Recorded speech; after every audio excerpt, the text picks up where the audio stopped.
Tonight, you'll hear 4 powerful stories about family, betrayal, and the moments when truth arrives in the most unexpected ways.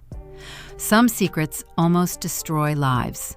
Others change them forever. My mother-in-law brought a cake to my son's birthday. When I cut it, I called an ambulance. The kitchen knife hit something hard. Not the cake board, not a decoration, something inside. I pressed the blade down again, frowning, then tore the sponge apart with my fingers. Walnuts crushed into the cream. My hand started shaking. The knife slipped from my grip and clattered onto the table. "Ethan!" I rushed toward my son. He was already reaching for a slice. My mother-in-law, Margaret, had shown up at 10 that morning carrying a white bakery box from Sweet Delights. "I baked it myself," she said with a proud smile. "Vanilla, just the way Ethan loves it." I had seen that exact box in the bakery display the day before, but I stayed quiet, like always. "No nuts?" I asked carefully. "Of course not," she replied. "I remember the allergy." Then she walked straight into the living room, wiping her shoes across the rug as if it were a doormat, on purpose. Ethan ran to her and wrapped his arms around her legs. "Grandma!" Margaret stroked his hair while looking directly at me.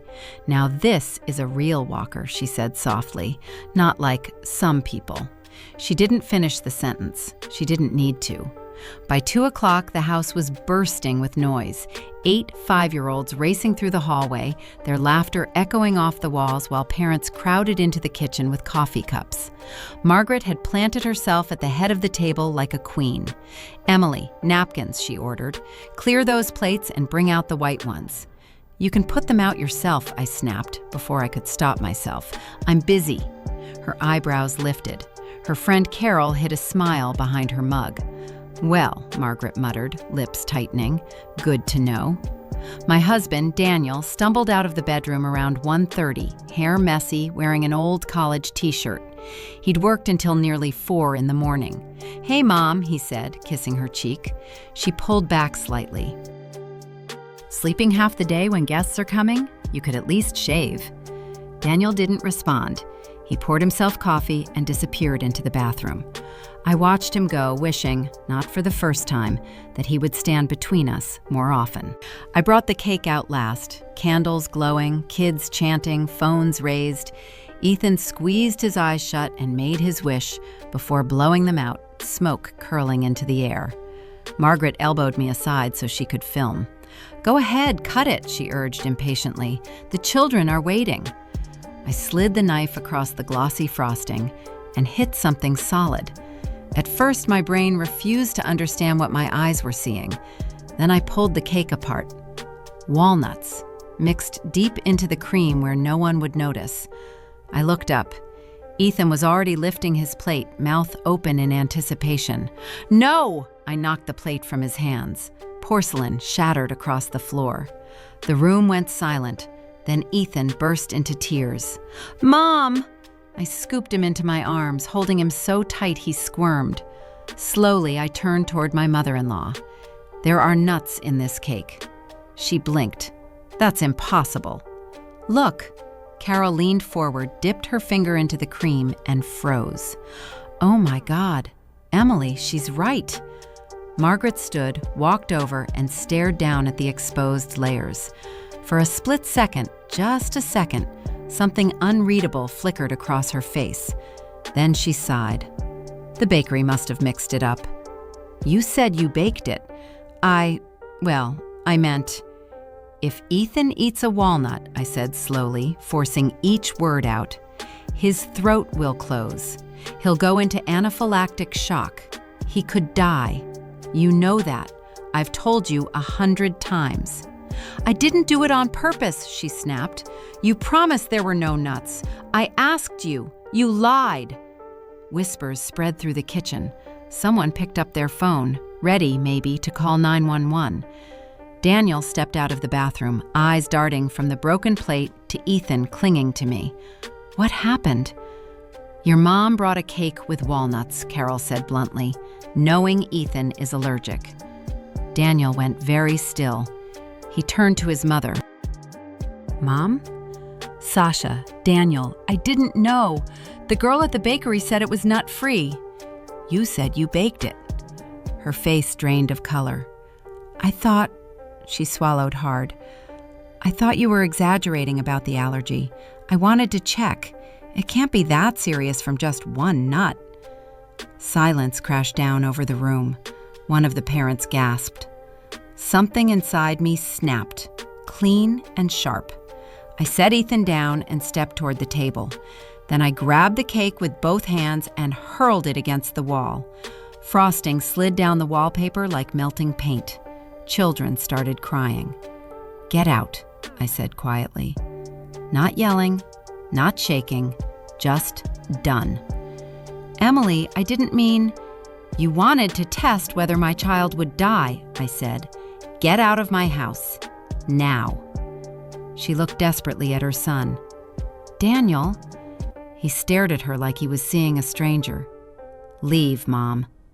You can't be serious. Leave, he repeated, fists clenched. Before I say something I can't take back. She grabbed her purse, pausing at the door. You'll regret this, she hissed. Both of you. The door slammed so hard, the picture frames rattled. Carol quickly ushered the kids outside to check out the backyard, and within minutes, the parents were making awkward excuses and leaving, offering me quiet, sympathetic nods. The house fell into a stunned silence. Ethan dozed off in my lap after I gave him allergy medication, just in case.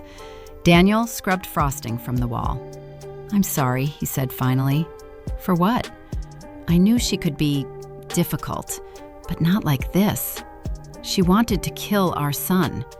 He closed his eyes. He stopped himself. No, you're right. We sat there listening to the ticking clock. Maybe she didn't understand how serious it was, he tried weakly. I turned to him slowly. Are you defending her? No, never. Ethan is everything. But something fragile had shifted between us anyway. Margaret called 3 days later. Emily, I need to talk to Daniel. He doesn't want to talk. I didn't mean it. I'm an old fool. I thought you were lying about the allergy. You barely let me see him. Once a month after arguments. I wanted proof. At the cost of his life? I asked coldly. If you want to see your grandson again, I continued, you'll come here, look him in the eye, and explain exactly what you did. He's 5. Exactly. Old enough to know who almost killed him. Silence. Then she hung up. She never called again. 2 years passed. Then one morning, Daniel's aunt called. Margaret had a stroke. We went to the hospital that evening. She looked smaller somehow, half her face slack, tubes running from her arms. When she saw us, she tried to smile. Daniel, she whispered. He took her hand. Hi, Mom. Her eyes shifted to me, then to Ethan hiding behind my leg. Ethan, she breathed. He frowned. Mom, who is that? Margaret closed her eyes. A tear slipped down her temple. I squeezed Ethan's hand. Let's step outside, sweetheart. In the hallway, the air felt easier to breathe. Daniel joined us 10 minutes later, eyes red. She cried, he said hoarsely, asked for forgiveness, said she loved him. And? He looked back toward the room. He doesn't remember her at all. I said nothing. What was there to say? Margaret died a week later, another stroke. At the funeral, Daniel spoke about his childhood, about sacrifice, about love. His voice broke. I stood beside Ethan while he fiddled with a little toy car, bored and restless. Mom, he whispered, tugging my sleeve, when can we go home? Soon. As they lowered the casket into the ground, one memory replayed over and over in my mind. The knife hitting something hard, walnuts hidden in cream, my son reaching for that slice. And I waited for grief, for anger, for something, but I felt nothing. What happened that day taught me one painful truth. Sometimes the danger doesn't come from strangers. It comes from the people closest to you. And sometimes the most dangerous thing isn't what they do, but what they ask you to endure. My husband Jason asked me to just be patient. I agreed and lost myself. "Just hang in there a little longer," Jason said without looking up from his plate. "It's not forever." He said it calmly, almost gently, the way people speak to children when something is unpleasant but necessary. I stood at the stove, slowly stirring buckwheat that had burned again because I'd gotten distracted. The kitchen smelled faintly smoky. I didn't even react anymore. I was wearing an old t-shirt. It used to be one of his dress shirts. I had cut it, re-sewn it, turned it into something softer so I wouldn't have to spend money on new clothes. Back then, I didn't realize that this word, patient, was quietly becoming my second name. "Okay," I said, "I'll be patient." At the time, it sounded temporary, harmless even. I had no idea how dangerous that word could be. 5 years earlier, my life had looked completely different. I had a career I loved, my own steady income, mornings filled with purpose. I wore fitted dresses and walked into meetings knowing my voice mattered. I wasn't afraid to disagree. I wasn't afraid to say no. Most importantly, I felt visible. Then Jason was offered a promotion in another city. "Just a couple of years," he promised. "We'll move back once I gain the experience. It's for our future, for our family." I believed him without hesitation. I quit my job so easily that my coworkers were shocked. But I was proud of us, proud of being the kind of wife who supports her husband's growth. We sold my car, moved into a smaller apartment to be smart with money. I found remote work, though calling it a career would have been generous. It barely covered groceries. Still, I told myself this was what partnership looked like, so I adjusted. Then our daughter Lily was born, tiny, warm, perfect. My world shifted overnight, and somehow it felt natural for my needs to slide even further down the list. After that came the quiet conversations about budgeting. "Do you really need that? Let's wait a little. Maybe next month." Without noticing when it started, I stopped buying things for myself altogether. New clothes could wait. Haircuts could wait. Everything could wait. Jason's mother, Carol, began visiting around that time. At most, a few days, Jason would say. But a few days turned into a week, then another. She didn't ask, she simply settled in, as if the apartment expanded whenever she arrived. And every time something felt uncomfortable, I reminded myself, be patient. Patience isn't loud. It doesn't announce itself. It shows up quietly, disguising itself as maturity, as love, as sacrifice. It's when you text your husband asking if he can pick up your child from daycare and he replies, "I'm exhausted today." So you grab your coat and go, in the rain, through traffic. It's standing in a store holding a sweater you instantly love, soft, flattering, finally something just for you, and then placing it back on the rack because Lily needs new shoes. It's mastering the art of smiling so no one asks questions you're too tired to answer. One afternoon, I caught my reflection in a store window and barely recognized the woman looking back. When had I started choosing invisibility? The moment that truly unsettled me came unexpectedly. I was about to book a hair appointment. Nothing dramatic, just a trim. My finger hovered over the confirmation button, and suddenly I felt nervous. Not because we couldn't afford it, but because I didn't want to hear Jason's sigh. That quiet, disappointed exhale that made me feel selfish without him ever saying the word. That was the moment I realized something inside me had grown smaller. After that, I noticed other changes. I spoke more softly, apologized more often, moved carefully through my own home like a guest trying not to disturb the host. Then came the evening that shifted everything. There was nothing remarkable about it. No shouting, no tension in the air. I was setting the table. Lily sat on the floor coloring a purple dog. Jason scrolled through his phone, half listening to the television. "Oh, by the way," he said casually as if commenting on the weather, "Mom's going to stay with us a little longer. It's just easier for her. You're home anyway." My hands froze around the plate I was holding. "Did you talk to me about this first?" I asked carefully. He looked up, surprised, not by the situation, but by my question. Then he sighed. That sigh again. Why are you making this into something? We're a family. Just be patient. It's nothing. Nothing. The word echoed louder than it should have. And in that moment, a startling clarity washed over me. No one was asking what I thought. No one was considering how I felt. I wasn't being included. I was being accommodated around, like furniture, like background noise. I wasn't a partner. I was convenience. I was support staff. I was a service. The point of no return came only days later. Carol stood in the doorway of our bedroom, scanning it with quiet approval. "You know," she said, "my back has been hurting. Your mattress is much better than the one in the guest room. Maybe I could sleep here, just for a while." Before I could even process the request, Jason spoke. "You don't mind, do you?" he said quickly. "Just be patient a little longer." He didn't even look at me when he said it, and something inside me went completely still. No anger, no tears, just certainty.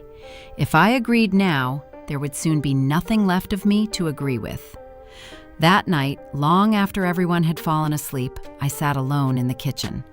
The apartment was silent except for the hum of the refrigerator. I stared out the window into the darkness and began counting. How many times had I given up what I wanted? How many times had I swallowed words that deserved to be spoken? How many versions of myself had I quietly abandoned? A terrifying realization followed. I no longer knew what I wanted. Not what was practical, not what was expected, not what made me good, what I wanted. The question felt foreign, like trying to remember a language I once spoke fluently. Almost without thinking, I opened my laptop. My old resume was still there, 5 years old, a relic from a woman who felt fearless. I nearly closed the file. Fear rushed in immediately. What if no one needs me anymore? What if I waited too long? What if I'm not enough now? But another thought rose quietly beneath the fear. What if I still am? So I updated it, line by line, sent it out to a few companies with zero expectations. When my phone rang 2 days later, I assumed it was spam. When they invited me for an interview, my hands trembled so hard I had to sit down. Jason didn't share my excitement. "Why do you need this?" he asked. "You're already at home. Why complicate our lives?" For the first time in years, I didn't rush to reassure him. Instead, I looked straight at him. "And me?" I asked quietly. "Who am I in this house?" He opened his mouth, then closed it.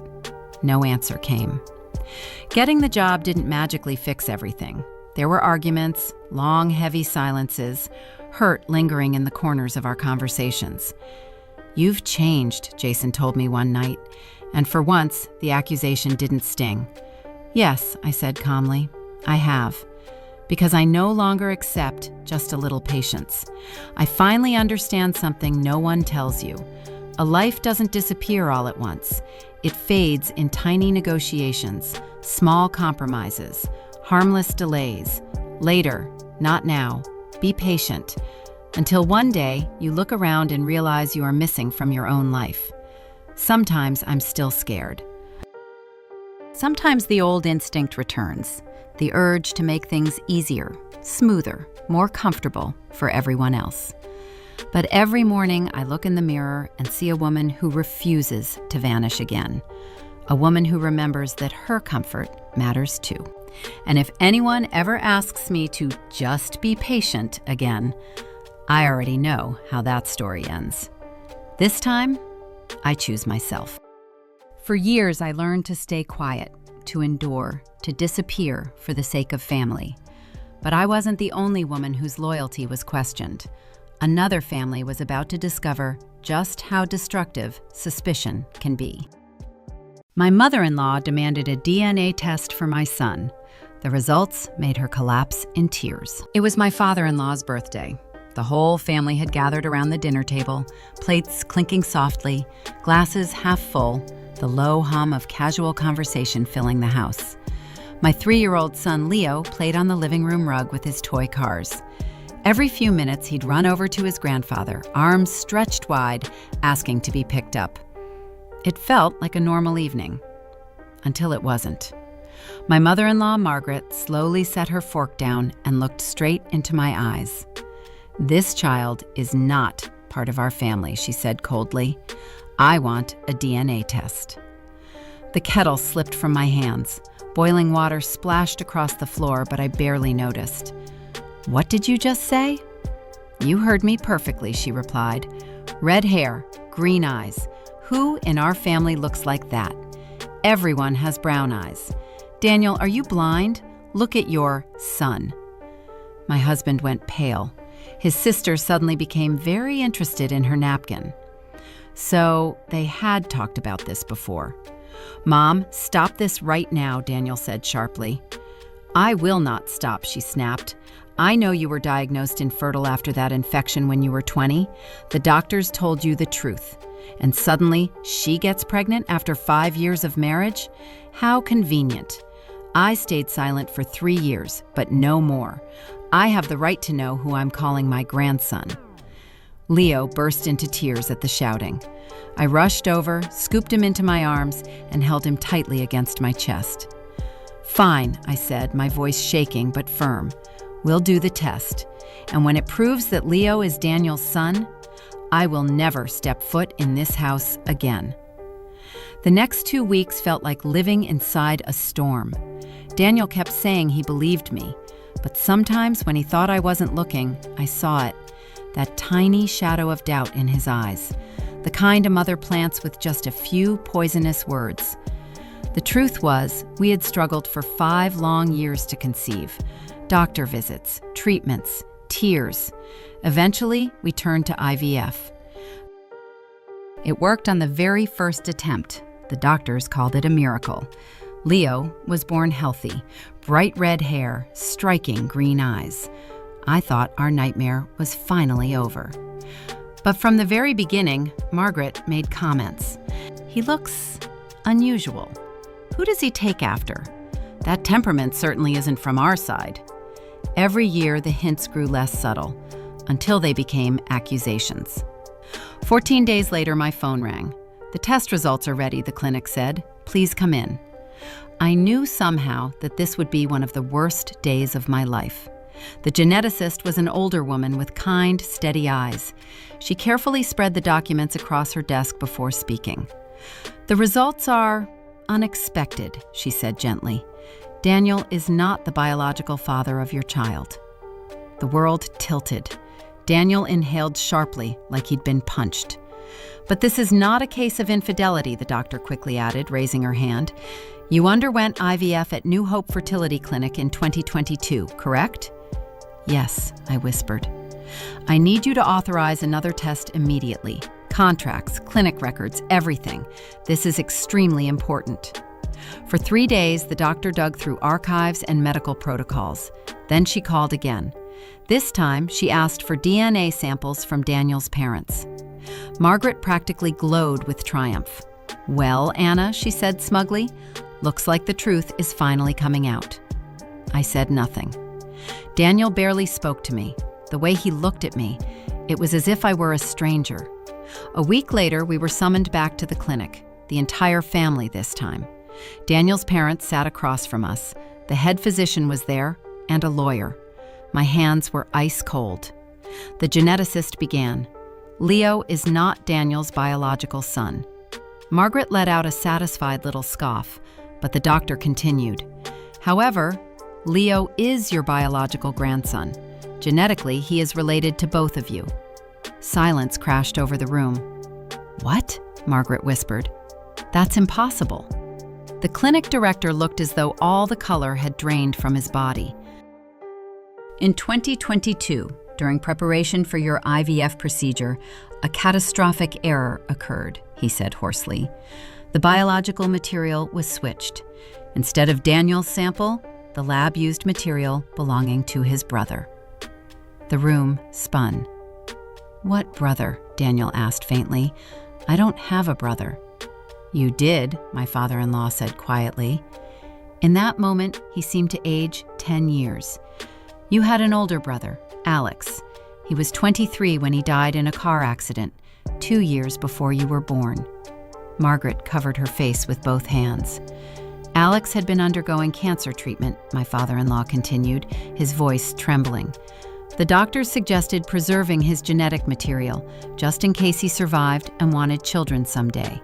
He beat the cancer, but 6 months later, he was gone. Tears streamed down his face. We never told you about him, Daniel. We thought it would spare you the pain. The sample was stored in a cryobank, the clinic director said quietly. Due to a database error and identical last names, his sample was mistakenly selected for your procedure. The responsibility is entirely ours. I looked at Margaret. She was sobbing uncontrollably against her husband's shoulder. My Alex, my boy, she cried. Leo is Alex's son, my grandson, my own flesh and blood. Then suddenly, she dropped to her knees in front of me, right there in the office. Anna, forgive me, she begged. I'm a monster. For 3 years, I rejected my own grandson, the child of my son who is gone.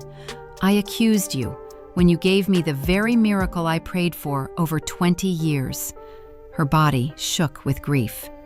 My father-in-law wrapped his arms around her, crying openly. Alex had red hair, he whispered, and green eyes, exactly like Leo.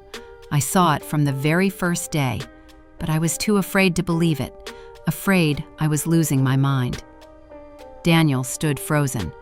Then slowly, he walked toward me and fell to his knees beside his mother. Anna, I doubted you, he said, his voice breaking. I'm so sorry. Time passed. One evening we visited Daniel's parents again. Margaret brought out old photo albums with trembling hands. There he was, Alex, a young man with bright red hair, laughing eyes, and a mischievous smile. Leo stared at the photo. Is that me? He asked. Margaret stroked his hair gently. No, sweetheart, she whispered through tears. That's your father, your other father, and he would have loved you more than anything. The clinic paid substantial compensation. We chose not to pursue a scandal, because somehow, through a terrible mistake, a miracle had been born. Leo is Daniel's son in every way that truly matters, in love, in care, in the life they share. And genetically, he is the living memory of a man I never met, yet feel endlessly grateful toward. Margaret changed overnight. She adores Leo now, calls him Fate's second chance. Sometimes I catch her watching him with tears shimmering in her eyes. Forgive me, Anna, she whispers every time. I almost destroyed the most precious thing in my life. And I did forgive her, because she hadn't rejected Leo out of cruelty. She simply didn't know she was turning away the last piece of her lost son. Life has taught me something strange. Sometimes the fiercest storms hide the most beautiful miracles. Leo is growing up surrounded by the love of 2 fathers, one who holds his hand every day and one who watches over him from faded photographs.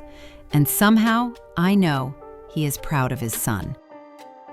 The DNA test exposed a truth no one was prepared for. But sometimes the biggest secrets don't come from laboratories. They're hidden in silence, waiting to be discovered after it's already too late. I paid my husband for love for 10 years, until the day I found the receipts in his old suitcase and sank onto the floor. It wasn't hidden, not a secret compartment, just an old leather suitcase on the top shelf of the hallway closet, cinched shut with a stretched rubber band. I pulled it down by the strap. The band snapped with a dry crack. The suitcase fell open, onto the hardwood floor, along with the smell of mothballs and dust, spilled neat stacks of papers bound with bank slips. On top lay a single sheet in his careful handwriting. Inventory, 2014 to 2024. I recognized every one. Payment for my surgery, the loan for my SUV, a private hospital bill for my mother, tutoring fees for my nephew. Every time I had whispered, "You're my hero," was right here, numbered, documented, assigned a cost. When I was little, my father kept a safe. heavy, olive green, impossible to move. After he died, my mom searched for the key for weeks. We lived on baked potatoes and canned green beans. I remember sitting at that chipped kitchen table and making myself a promise. My husband would handle everything. I would find someone I could trust completely. No checking accounts, no hovering, no fear like my mother's helplessness. And then I met Daniel. With him, I shrugged off responsibility the way you peel off a tight dress after a long night. I breathed easier, lighter. He became my certainty. He died without warning. A heart attack behind the wheel, pulled over on the shoulder of I-95 before anyone could help. After that, the world sounded muffled, as if I were living inside an aquarium. I wore the black crepe dress he once picked out for me, nodded through condolences, ate endless casseroles neighbors left on my porch, cheesy, heavy things that never seemed to run out. Spoke very little. My world shrank to the size of our quiet townhouse. A month later, the first letter arrived from the bank. Thin envelope, corporate logo, late payment on the loan for my car. I opened the safe we shared, the one I had never touched. The key had been sitting in my jewelry box for 10 years. There were 3 loans, small consumer ones. For a librarian's salary like mine, they were crushing. Our savings, barely enough to last a few months. And his business, judging by the paperwork, had been struggling for nearly a year. Losses, overdue rent. He had said nothing. For 12 months, he smiled across the dinner table, kissed my forehead, asked about my day, and kept silent. I sold the SUV to the first buyer who showed up for far less than it was worth. Then my mother's gold brooch, the one with the color-shifting alexandrite. I slid it through the pawn shop window without meeting the clerk's eyes. I picked up extra work, scanning archival documents for university researchers at night. My eyes burned from decades-old newspaper dust. Inside my head, one question ticked like a metronome. Why didn't you tell me? We could have handled it together. And right behind it came the heavier thought. Would I have let him? I had breathed his care like oxygen, invisible until it was gone. In his desk drawer, beneath printer paper, I found a black moleskin notebook. Not a diary, just brisk entries. Emily, Michael Kors bag, by the 15th, mall downtown. Mom, refill prescription before the 10th. Reservation at the Harbor Room, anniversary. A project manager's task list titled My Wife. In the corner of the last page, written in red ink, hold on, for her. Don't let it show. I barely made it to the trash can before I got sick. The shame was physical, sharp. His love hadn't been a feeling, it had been a job, a 24-hour shift with no days off.